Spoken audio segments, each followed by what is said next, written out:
I think we are ready to get started. My name is Amy Pybus. I've been an Easthampton resident since 1999. I love this city. I love living here. I'm proud to live here. I'm so glad that my kids are being raised in this town where it's safe enough for them to walk home from school and walk around town. We have a great school system.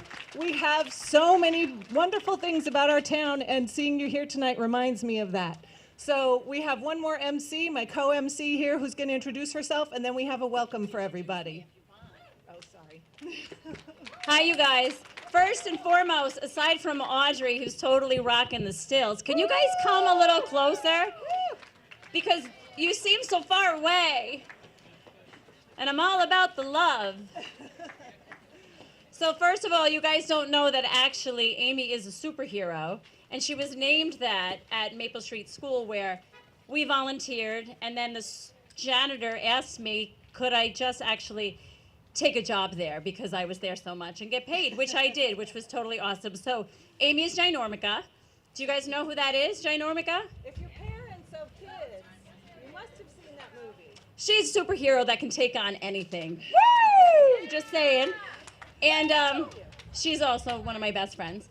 And so I'm Natalie Poirier. My daughter Isabel Poirier is going to speak later for one of her very best friends who, two things, doesn't feel well, and she's too scared to speak. And her parents are too scared to speak. So I'm not only proud to be a member of the community, and I'm proud to be a volunteer of the community. When we moved here 18 years ago, everyone said, no, what are you doing? Come live in our town, that town. And Easthampton was really in this great transition, and we weren't going to stay. We were going to be on the 5-year plan, but we've been in that house for 18 years. I've worked in most of the schools. I love this community. I love our police officers. I love our firefighters. I love our teachers, our sports staff. I believe in this town. I believe in our coaches.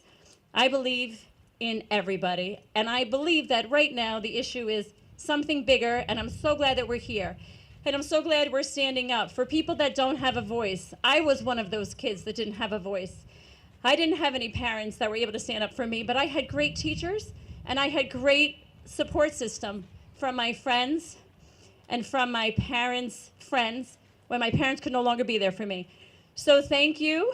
I'm super excited for you to hear everybody, so I'm going to shut up because everyone knows I talk too much anyway. And we have a welcome. We have a greeting. And we have a greeting. This is our also co-resident from Easthampton, Carolyn Cushing. She's got a greeting for us, an international greeting. Okay.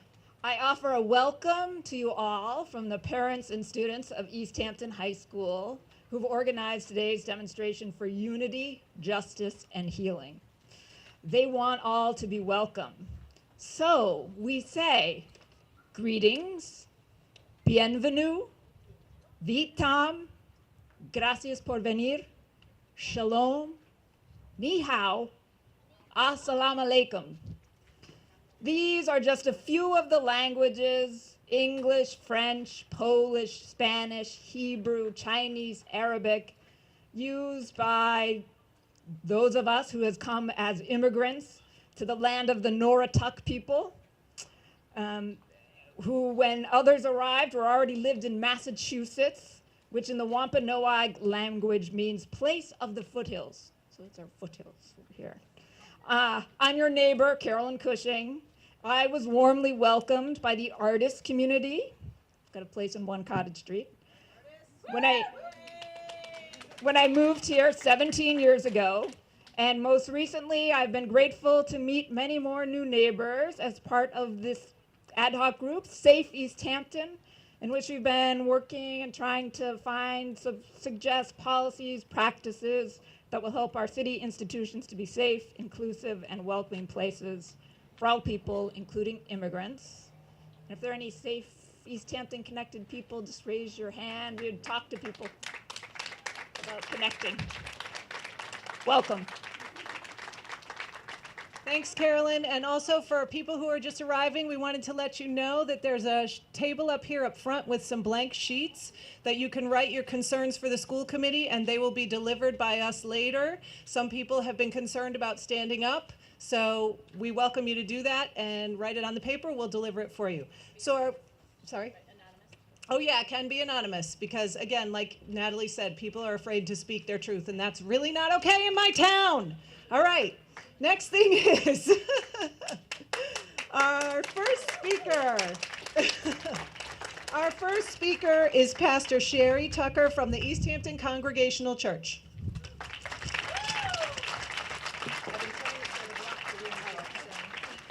Hey everybody, so great to see you here, and thanks so much for inviting me to speak at this really important event. Well, why do we have to have events like this? Why is it that we all have the tendency to put others down to make ourselves feel better? We compare ourselves with others, judge each other. It's human nature, it's something we all do. But it's not a good trait. And I know you know that, and that's why we're here today. It's not a trait that will serve us well as we go through our lives, and it's not a trait that makes us better people. Whoop. Okay, thank you. So great to see the students out, and I know you helped organize this, and just want to say to the students, going to school, you're learning your academics, sports, dance, music, that's great, but you're also learning through situations like this what kind of person you want to be, what your character will be, your inner self. You're deciding what values are important to you, what you want to contribute to society, how you want to lead when it's your turn, which it is now. So good character, being the person you want to be, is not something we automatically have. It's something that we have to work at. We build it with effort and with things like this gathering together. To have integrity and a strong moral center means you struggle to do the right things, even in difficult circumstances. It's this kind of integrity that makes other people look up to you and allows you to build the kind of life that is worth living. And I'll say to the parents and the teachers, yay for you for organizing this. And the kids are watching us and learning from us. And speaking as a clergy person, I just want to say that it's important to notice that every single religious tradition has some version of the golden rule, to do unto others as you would have them to do unto you. And that's not easy. It's much easier to put down people we don't like, people who are different, but the higher way is to remember that we're all human and we all have feelings. We all want to be respected and valued. And we come together today in unity to pledge not to judge each other and put each other down.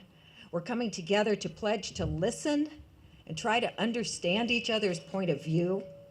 We may not agree with each other, and that's okay. But just give people room to be who they are.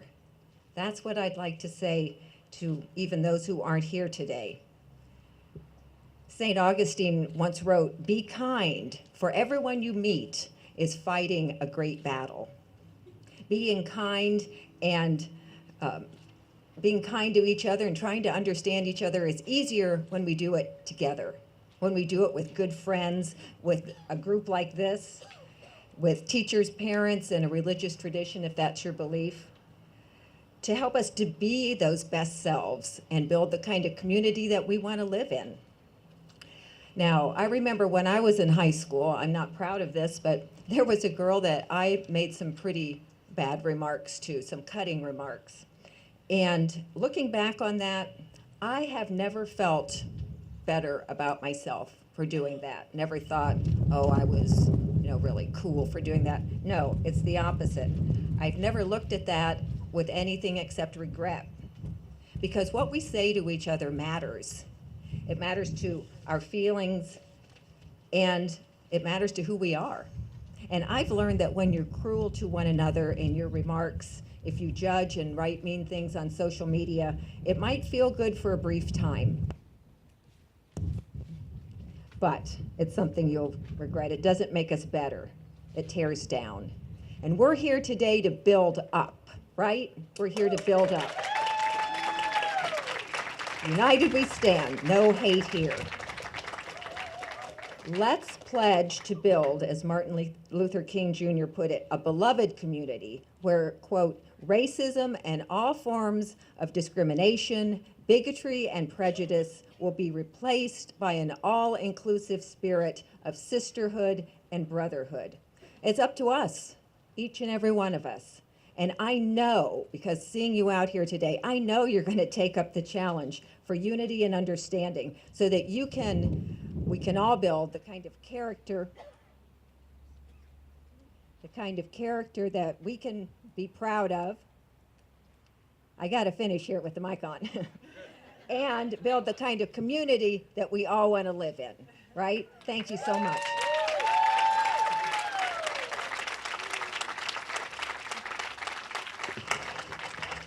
Thank you, Sherry. That was totally awesome, and I absolutely needed to hear that from you today, because it's been a tough road, and Amy and I are talking about it.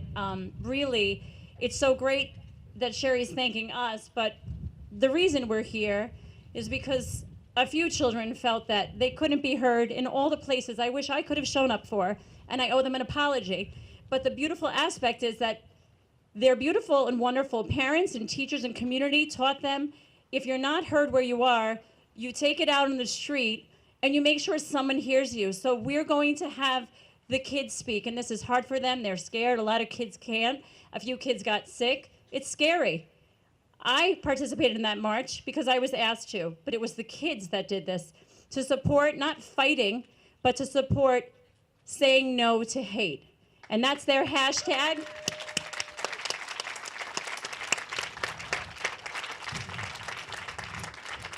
And I want to say, as Sherry so beautifully put it, I want to speak to the people that aren't here. And I hope somebody can spread this.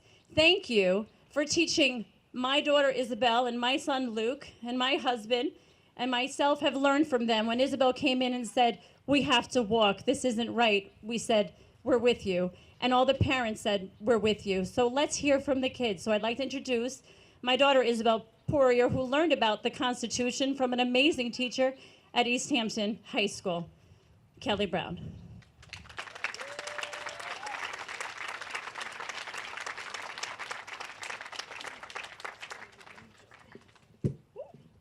Hi, I'm Isabel Poirier, as my mom said, and I'm up here and I'm going to read a statement from one of my friends.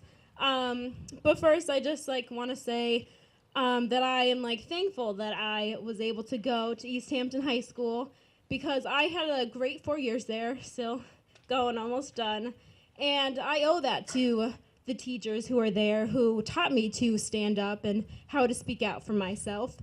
And I don't want to leave the school knowing that kids who come next and who could keep going might not feel safe there as I did. So that's why I think we're all here, is to make sure that people who come next feel safe.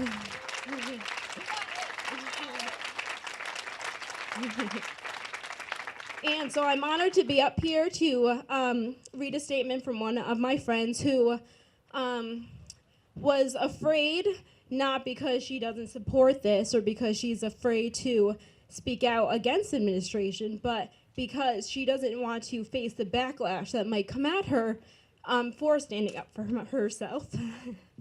So, from this individual, these demonstrations are a result of our administration's little doing to address issues of racism.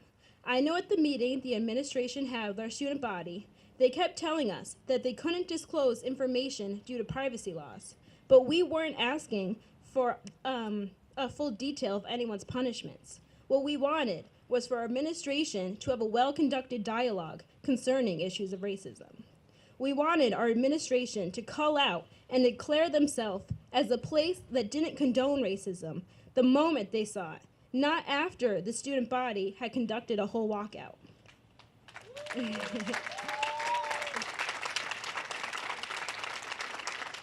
One time, a student at EHS told another student that he wished she would get deported, and students even said sexual things to the girls, which were completely uncalled for. And they threw things at another female student, both females of color. These girls spoke to a teacher, who then passed it on to our administration. They said they were going to talk to the boys. The female students never heard anything. See, the problem isn't lack of punishment. It's more so the lack of attention to the deeply rooted issues we face in our school. We had discussed racism and fully brought light to the issue at our school. If we had, these instances would have been avoided. But instead, our administration just kept going forward with punishment and not addressing the underlying problem. Another instance where this happened was with the vandalization of both the GSA bulletin board and the We the People posters. Our administration said that they worked days to find who did these acts and that they gave out proper punishments. But they did nothing to address the hate those acts were conducted with. There was no dialogue afterwards concerning how that type of behavior is not acceptable. They just handed out punishments and failed to address what was a growing issue. Clearly there's a problem when I'm seeing students making anti-Semitic signs in our school without further action to speak about the issue. Clearly there's a problem when a swastika appears on one of the boards in one of my classrooms. It's an issue when anti-Semitic and racist things are being put on the top of the mountain. It's an issue that needed to be addressed long ago. Thank you.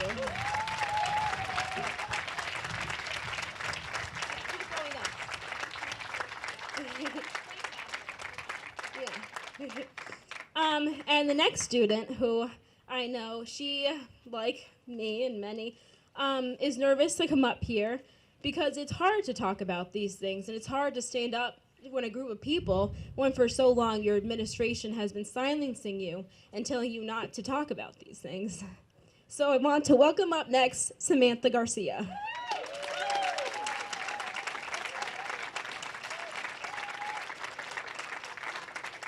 Hi, I'm Samantha Garcia, and I'm a senior at Easthampton High School.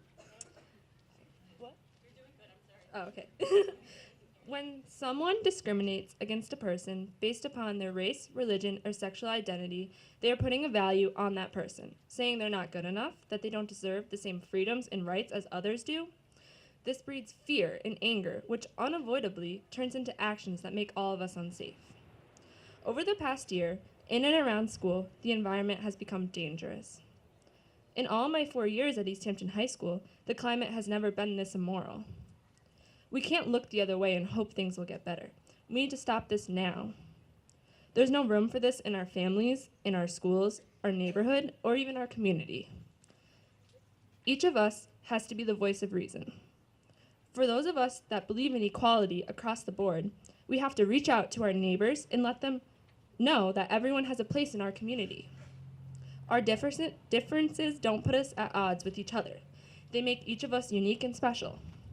We need to learn to embrace these differences and celebrate each other. As a community, we need to come together in unity and raise our voices and hearts for equality and inclusion, for our future depends on it. Thank you.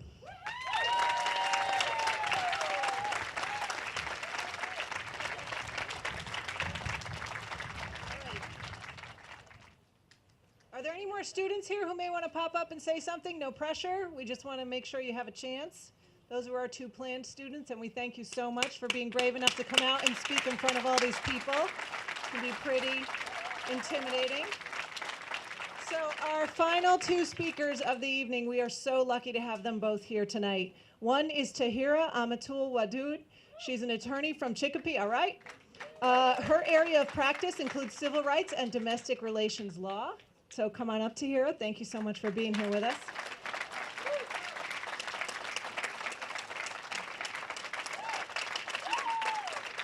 Well, thank you. Thank you all for having me.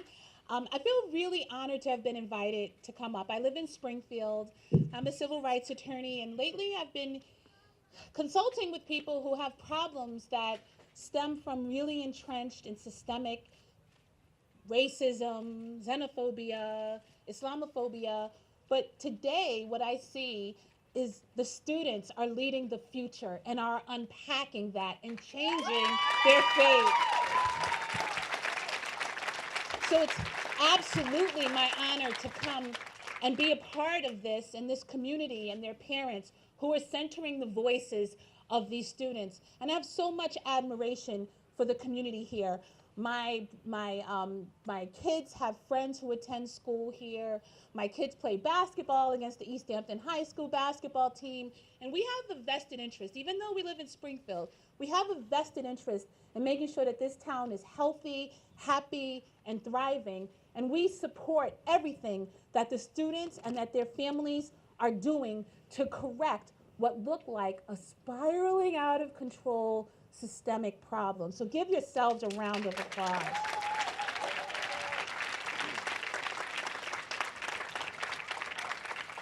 I can't underestimate how much courage it takes to stand here and be a change agent, and that's for you all. A lot of you may feel that you have spaces that are comfortable, and when you come out of those comfortable spaces to confront a problem, it could really be awkward, but it's refreshing that you're doing it, and it's cathartic that you're doing it. And even though I'm over the mountain and down the way, I offer to you my support here, my network, any resources that I have in order to help and correct what these students see they need to correct in order to give themselves the future and the life they deserve. So thank you again for having me, and good luck to the students, and good luck in communicating with your administrators and speaking truth to power, even when it's scary.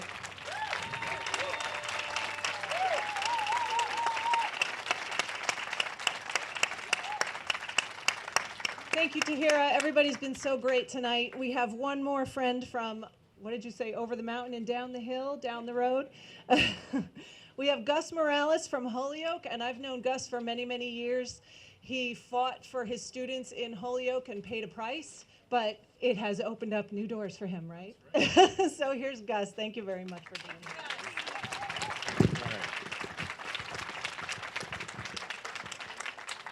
Good evening, everybody. How's everyone doing? All right, so we're going to get this started off in an interactive fashion, okay? I'm going to say something, and hopefully you repeat it back at me. It's not about me.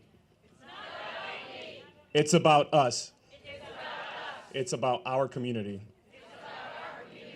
Now, if we start everything that we do from that standpoint, everything else that follows will be from a place of love.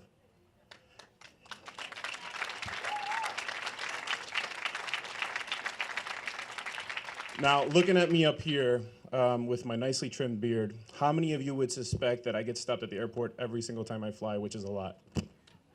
Yeah? I do. I'm the lucky millionth customer almost every single time I fly. The full pat down, the bomb scan, everything. I'm Puerto Rican. I'm from Holyoke, originally from Puerto Rico, obviously. So for me, to most of America, and what I look like has always been an issue, and that's why this is so important for me. This is a personal thing for me. A lot of my work takes place nationally, so sometimes I get a little bit behind on what's going on locally. Luckily, I have folks who are reminding me of what's happening right here in my home area. But we have to remember certain things. Racism is really ugly. It's really ugly. It gets down to the DNA of certain folks who have to deal with it on a daily basis. If you don't know what microaggressions are, that's what the young lady was actually referring to.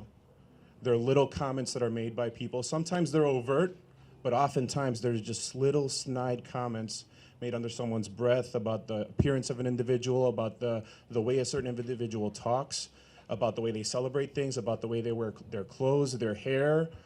And we've got to remember that never in the history of the world has hate ever healed anything. Hate brings people together.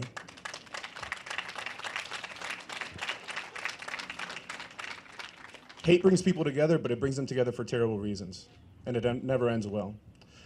But when we're united through common cause of love and compassion for our fellow human being, we can do great things with that. And I need everybody to remember that as you're going into the school committee meeting, as you're going back to your homes, remember that there is suffering in the world, but that we have a place in this world, and we have an obligation as a fellow human being to help others in need. The most vulnerable in this world are the ones that often need the most help and often do not receive that help.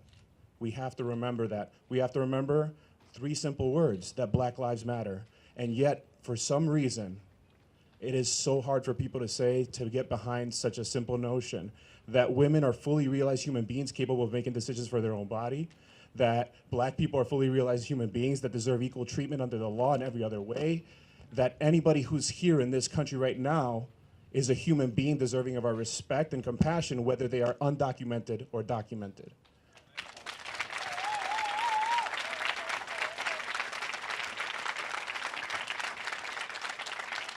So what I see before me is a big group of beautiful people, and I'm really happy to be here. I'm really happy to be talking to you guys. And remember that Syrian, Mexican, Puerto Rican, Black, Haitian, Jamaican is irrelevant when we're talking about how we treat each other. Just live by the simple golden rule. It's the simplest thing I've ever done. Love your fellow man, your fellow woman, your fellow human being. Thank you, everybody.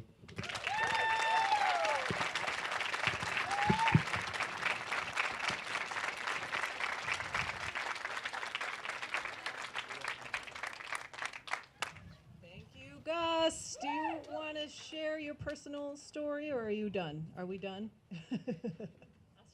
All right. One last speaker. Okay, first of all, I'm Natalie Poirier. Some people kind of came a little late. I'm always late. I was on time. This is kind of like a miracle. Hi, Luke. I think this is also pretty awesome because I look out and see all these people, and I have to tell you, this has been a tough week. I can't imagine for everybody else in our town how hard it's been at the schools, you know, for everybody. I'd like to just say thank you. All the speakers were so awesome.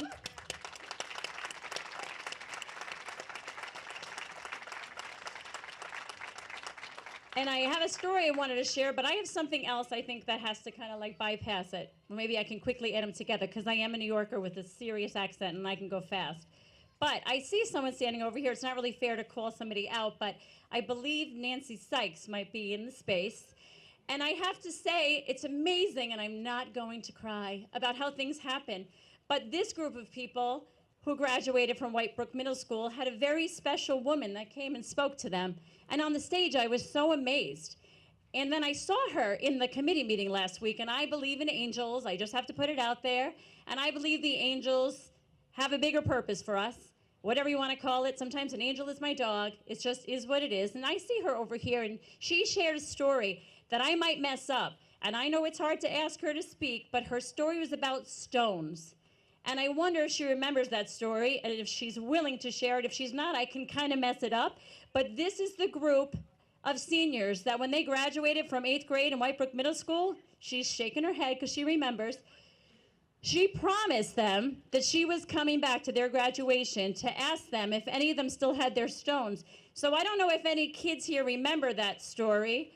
I remember, I have head shaking. And I didn't even know who this amazing woman was, but I ran into her at 7-Eleven in our very awesome town, and I said, "You're amazing." So Nancy, I can kind of guess the story, or do you want to take a pick? Woo!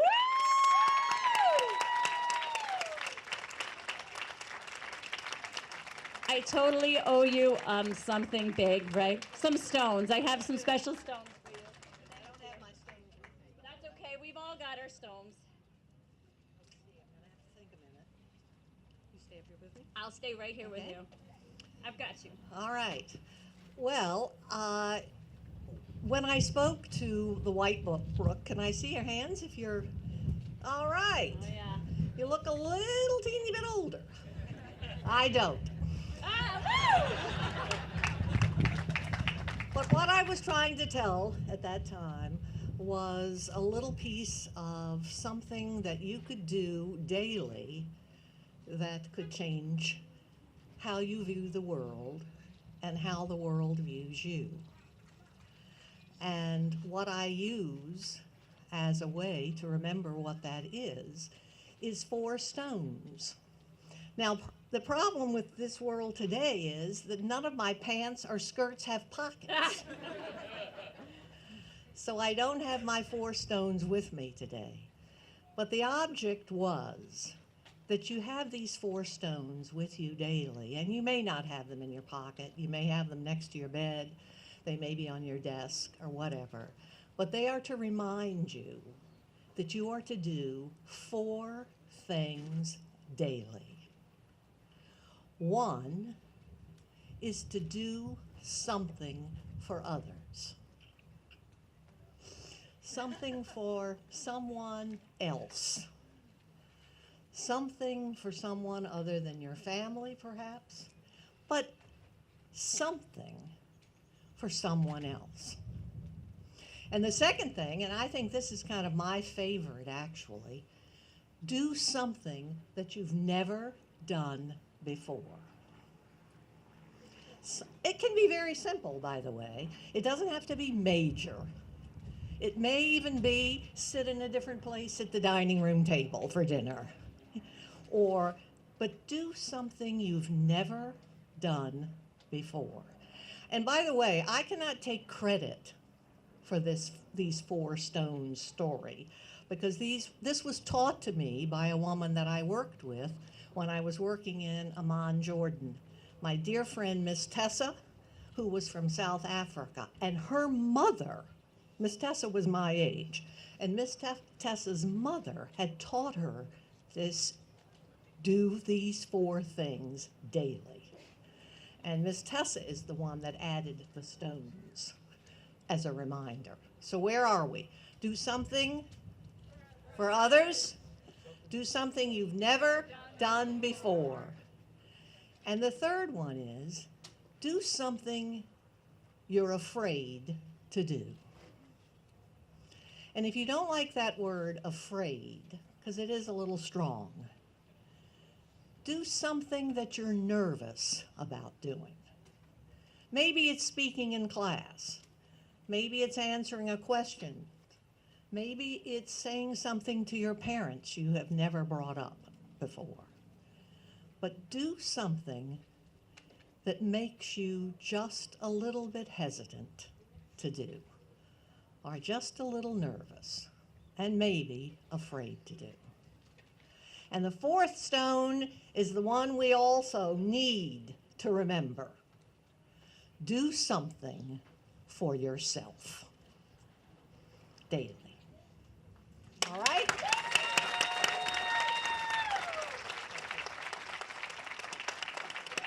How awesome is that right now? Because I really think that just totally was karma. That's our karma. That's Easthampton's graduating class of 2017's karma. Doing it. She said she wasn't gonna. And it happened, right? Because she promised. And they showed up. And this town showed up. Our school has always taught these kids awesome things. And maybe we got a little lost. Maybe we're going to figure it out. But mostly, as I know, I've learned everything from my children. And I just want to say thank you to them. I want to thank you to my husband, to my friends and my family in my town, to Ginormica, to everybody. But mostly, I'd like to say thank you, and I love you, and I support you for all the people who can't stand here. I had some things that I wasn't able to say, and if a 48-year-old white woman doesn't feel comfortable or safe to speak and silenced and afraid, I can only imagine what it feels like for someone else who doesn't have that strength. So I stand for you, and I believe, as I don't want to mess it up because it's totally off the cuff, but as Dr. Martin Luther King has said to us, we cannot drive out, help me, Amy, the darkness. Only light can drive out the darkness. Hate does not drive out hate. Only love can drive out hate. Did I get it? Woo! I know. All right, I got a lot of things to remember. Thank you, everybody, so much for coming out. This doesn't end here. Everybody connect with each other. We need to move forward. We need to improve things for our kids. We need to keep this discussion going. Like we said, we've got a lot of community representatives here who want to connect. Hang out, talk to each other, make some connections. We have to thank everyone who's been working on this situation for several weeks without sleep. It's been exhausting, but like Natalie said, we have to listen to our kids. We have to protect them. Don't forget to fill out your form over here if you would like to, yes, anonymous form, if you would like for us to deliver it to the school committee. And we also have to thank everybody who came out tonight. We've got some faculty members, we've got some city council people, and let's just keep this conversation going. This is so important. We have to fight for our town. Thank you.